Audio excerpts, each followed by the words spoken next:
Salam selamat. Seperti itu semua, mari kita bermain tebak-tebakan. Kali ini kita punya tebak-tebakan dari beacon yang diterbitkan oleh CCPS, Central for Chemical Process Safety, di bulan Januari tahun 2013.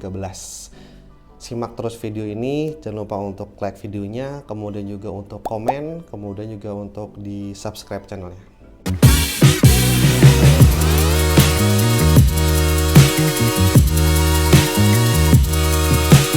CCPS bulan Januari tahun 2013 menerbitkan beacon. Beacon merupakan publikasi bulanan yang dikirimkan CCPS kepada member yang mensubscribe email ke dalam websitenya. Di dalam edisi Januari 2013 itu mencakup ada 7 gambar yang bisa kita pakai untuk melatih kemampuan kita dalam identifikasi bahaya. Sebelum video ini, Agung K3ko juga sudah melakukan contoh identifikasi bahaya yang bisa dilihat di sini. Oke, lanjut kita ke identifikasi bahaya yang diberikan oleh CCPS.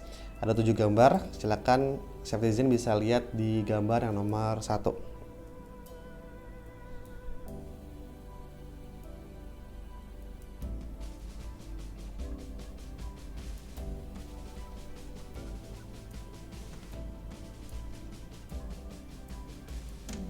Nomor 2.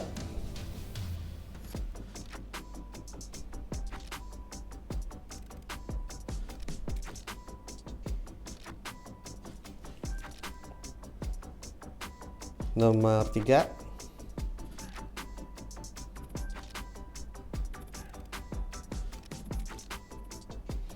Nomor 4. Nomor 5.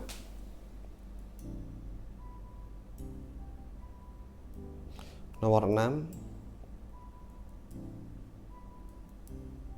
Dan terakhir nomor 7. Nomor ini merupakan soal yang spesial karena dalam satu nomor ada 12 bahaya yang tercatat dalam beacon CCPS bulan Januari tahun 2013. Sekali lagi, gua akan menampilkan bahaya-bahayanya, silahkan dilihat di sini.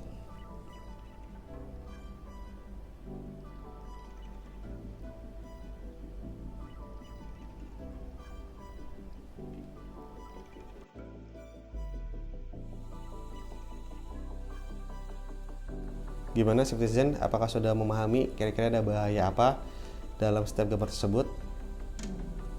Kalau belum, mari kita diskusi bareng-bareng. Gambar pertama, citizen bisa melihat di sini ada pipa yang disangga oleh tumpukan palet.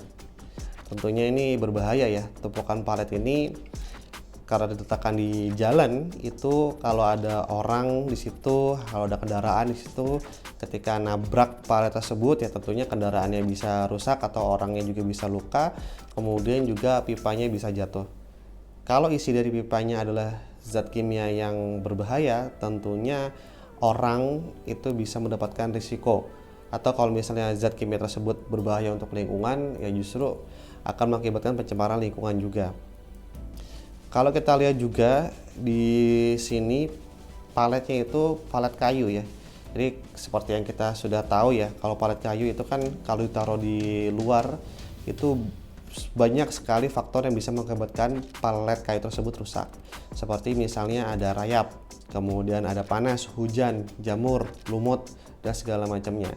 Jadi ini sebenarnya tinggal nunggu waktu aja nih sampai si palet kayunya itu hancur, kemudian penyangganya rusak ya, kemudian ya pipanya kalau segera nggak dipasang peprek yang benar-benar bagus ya itu bisa jebol di situ, kemudian cairan yang ada di dalam itu bisa kemana-mana. Gambar kedua ini pembahasannya tuh sangat ke proses safety ya, sangat ke keselamatan proses. Ya no wonder karena memang CCPS ini fokusnya ke keselamatan proses. Yang kedua, kita bisa lihat gambar dari CCPS itu ada 3 keterangan. Yang bawah itu kita bisa melihat tulisan rupture disk. Rupture disk ini adalah sebuah piringan yang mana dengan tekanan tertentu atau dengan vakum tertentu dia bisa pecah sebagai fitur keselamatan. Kemudian juga ada pressure indicator sini ya. Ini untuk menunjukkan tekanan. Ada berapa sih secara PSI atau secara bar yang masuk ke dalam pipa tersebut. Ini nggak terlalu jelas, tapi kita bisa lihat di sini ada tekanan lah ya. Jadi tidak nol tekanannya, jadi ada tekanan. Kemudian di atasnya itu yang paling atas ada tulisan relief valve. Nah, ini adalah safety relief valve yang mana kalau misalnya dengan tekanan tertentu dia ada settingannya, dengan tekanan tertentu dia bisa ngejos gitu ya, bahasa orang pabrik itu ngejos, membuang angin yang berlebihan yang ada di dalam perpipaan. Nah, bahayanya adalah dalam gambar seperti ini.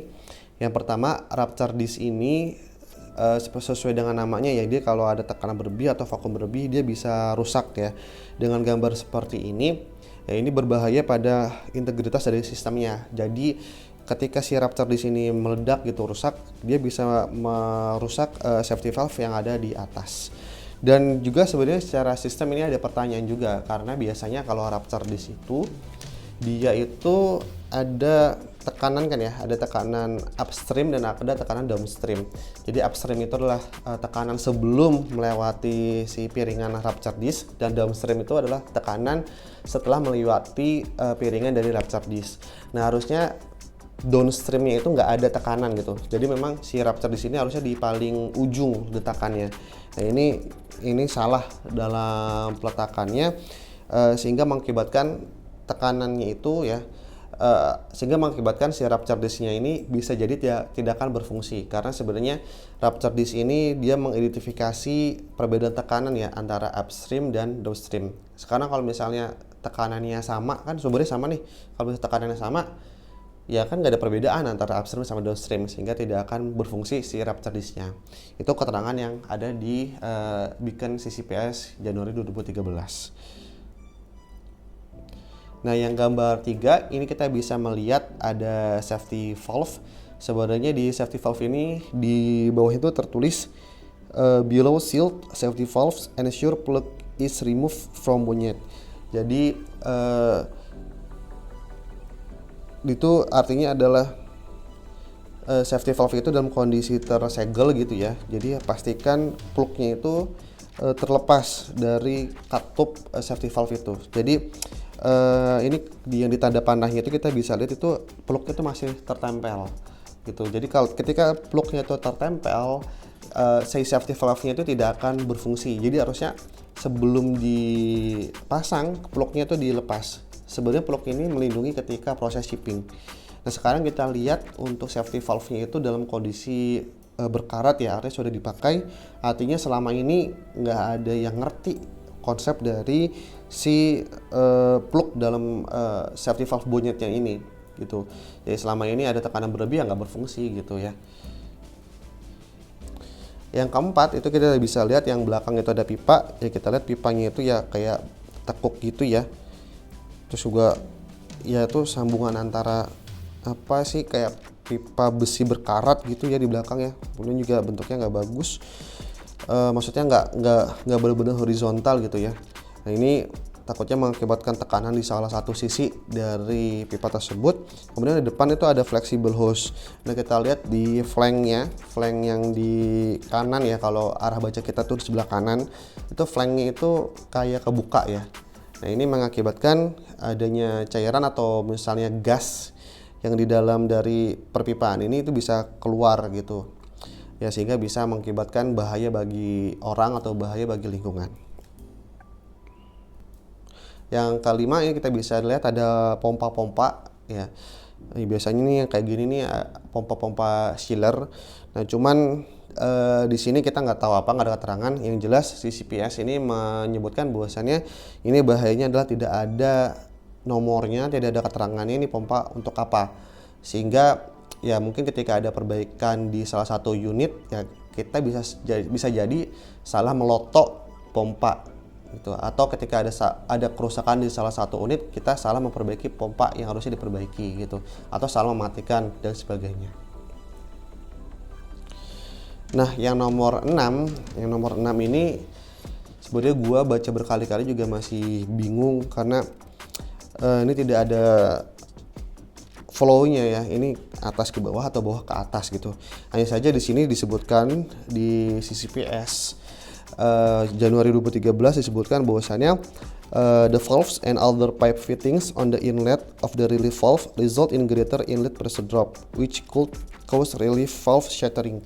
Jadi jadi valve keran dan fitting dari pipa-pipa lain yang ada di inlet pada relief valve. Jadi relief valve itu yang orange, itu yang safety valve-nya, ini mengakibatkan pressure drop, jadi tekanannya turun gitu ya, sehingga mengakibatkan si relief valve ini bisa bergemuruh gitu, jadi keluar terus ya.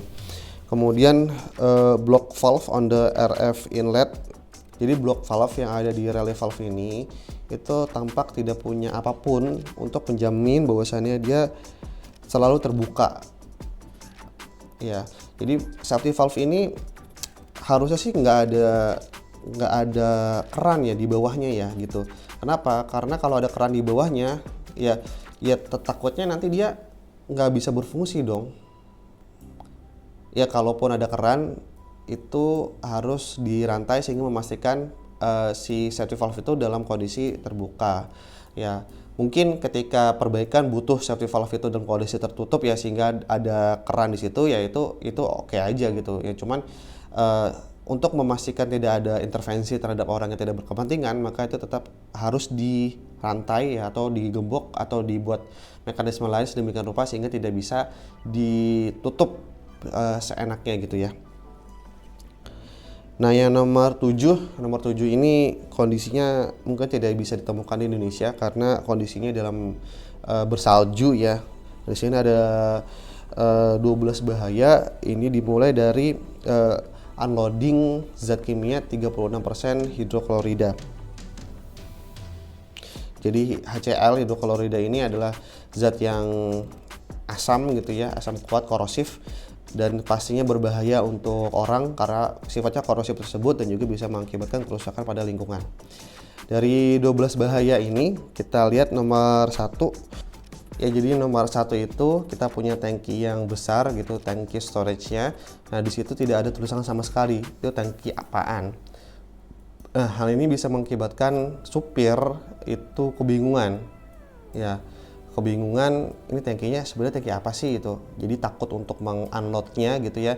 Nah, pastinya kalau misalnya salah dalam mengunload gitu ya, asam kuat itu bisa ketemu basa kuat sehingga bisa mengakibatkan reaksi di dalam dari tangki penampung tersebut. Nah, kemudian yang kedua ini kita lihat di sini tidak ada e-wash dan e-shower. Nah, ini tadi sudah gue sebutkan bahwasannya HCl merupakan asam kuat yang bisa mengakibatkan korosif gitu dan berbahaya pada orang. Nah, ini sangat penting kalau misalnya si HCl ini entah kenapa bisa kena orang gitu ya, bisa kena kulit, bisa kena mata. Dengan adanya e-wash, e-shower ini bisa untuk mencuci matanya atau bisa mandi sehingga menghilangkan segera hidroklorida yang ada di dalam tubuhnya. Kemudian nomor 3 ini kita lihat ya, mungkin terlalu jauh juga sih ya sebenarnya. Cuma di CCPS ini mengatakan bahwasannya tidak ada APD yang dipakai oleh operator tersebut. Jadi tidak ada kacamata, tidak ada safety vest, tidak ada safety shoes gitu ya.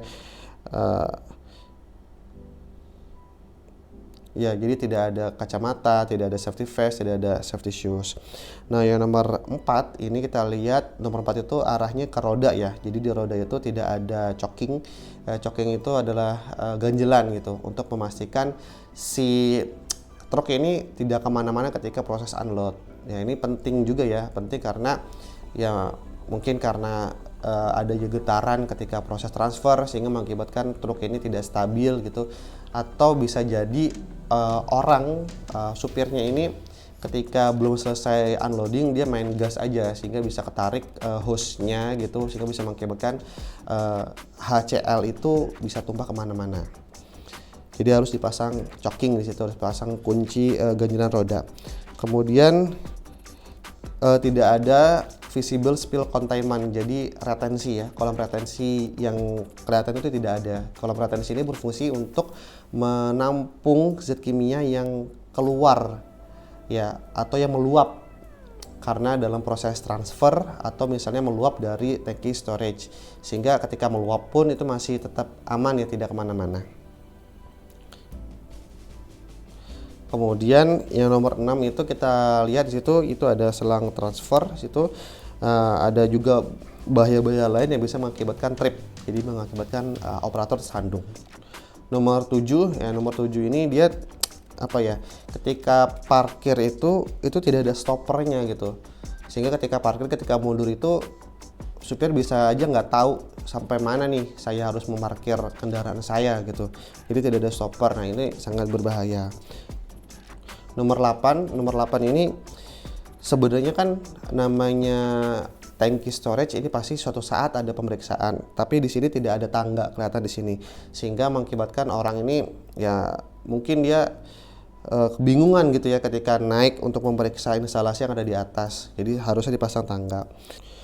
Nomor 9 ya, ini biasanya ketika unloading dari chemical ya, dicopot hose-nya dari kontainer, itu biasanya kan ada sisa-sisaan tuh, ada sisa-sisaan zat kimia. Nah itu kan sisaan zat kimianya kan harus dibersihkan ya, harus ditampung sedemikian rupa sehingga tidak mencemari lingkungan. Nah, di sini tidak terlihat nih alat apapun yang menjamin bahwasannya sisa dari zat kimia itu tertampung dalam kemasan yang tepat. Kemudian nomor 10 ini biasanya di motor sini ya, ini kan dekat motor nih, itu biasanya ada pressure gauge gitu. Jadi pressure gauge ini dia fungsinya untuk memantau tekanan yang ada dalam sistem perpipaan. Nah, dalam sistem ini tuh tidak terlihat satupun pressure gauge.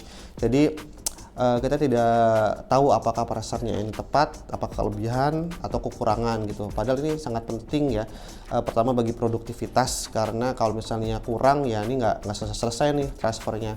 Kemudian kalau kelebihan itu berbahaya buat safety buat orang, karena ya bisa burst gitu ya, bisa pecah si selang dari transfernya.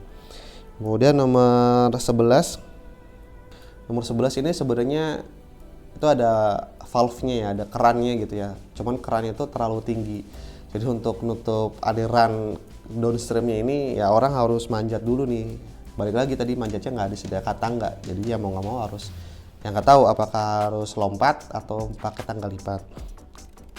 Ya kemudian nomor 12 ini ya, pipanya ini kan pipa panjang ya, tapi kita tidak melihat adanya pipe support ya, tidak melihat adanya support yang oke gitu. Jadi ya takutnya ketika pipanya bergetar gitu, itu mengakibatkan ya pipa sambungannya itu jadi kemakan gitu ya, istilahnya jadi kemakan gitu. Lama-kelamaan bisa copot sambungannya, kemudian bisa mengakibatkan HCl ini kemana-mana. Safety semua, jadi itu adalah latihan bahaya yang dari CCPS. Total ada 7 gambar yang ada dalam beacon CCPS bulan Januari 2013. Semoga Safetyzen bisa mempelajari dari materi ini ya. Kemudian juga jangan lupa untuk di like videonya, kemudian juga di komen apabila Safetyzen mungkin punya pendapat lain atau ingin bertanya, dan juga jangan lupa untuk di subscribe untuk menambah ilmu-ilmu terkait dengan keselamatan kesehatan kerja. Gua Agung Katigaku, salam selamat.